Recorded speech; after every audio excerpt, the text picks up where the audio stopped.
But he'd be somebody I'd be a little bit concerned about, you know, if it's a going night for him and everything's happening for him. He's a box of tricks. He is one that can, apart from Messi, he is one up front who can win the game for them.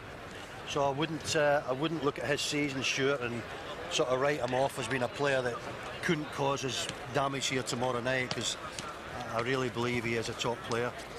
The question is, Luke, are they tested enough at the back in La Liga week in and week out? Is that something that United can cause problems with? Because, are they? Do we really know if they're any good at the back? Well, I don't think we see that week in, week out in La Liga, because they don't play that many teams that are of top-class opposition. But I think what you can say about them, the obvious, Stuart, is that on the ball they can zip it around. And I thought against Real Madrid, in both the games against Madrid, they showed another side to the team, that they weren't going to be bullied. Yeah. And if you wanted to dive, they'll start that as well. I didn't like that. I mean, it was probably the most horrible game of the season. And it's Real Madrid and Barcelona. It was a game we all expected it to be fantastic, all the good things in football. But it was a horror show. But they were quite crafty and clever. Yeah. And I thought they knew how to compete against one or two things that Real Madrid were doing. And I think they'll be as clever here tomorrow night as they were in that game. Pep Guardiola, he's 40. He's won the European Cup in this stadium with Barcelona as a player in 1992, won it as a manager. I mentioned it earlier, 3 years as a manager, 9 trophies. Incredible. Well, we talk about our manager leaving and we talk about the candidates for the job.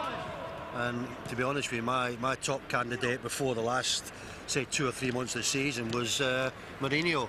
But I'd just sort of fallen out of favour with him, Stuart, watching these antics in that particular game, or the 2 games against Barcelona. And I think this fella's jumped ahead of him. And if there was a candidate for Old Trafford on the record book, we've seen his interview, press interview, seemed a nice fella. Speaks good English as well. Speaks good English, seemed capable of handling a big press conference, because there's no bigger press conference than here tonight at Wembley.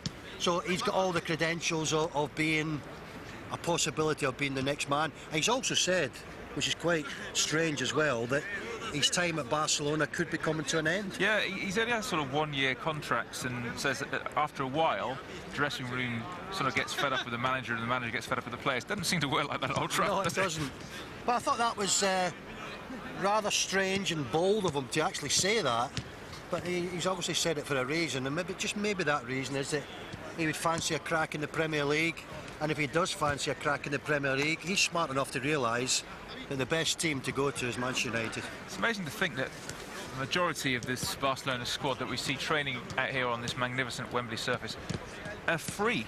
They've just come up from the academy, from the youth ranks. Obviously, they've spent a bit of money on the likes of David Villa, Piqué, who originally started obviously at Barcelona, but they bought him back. But a lot of these players didn't cost anything.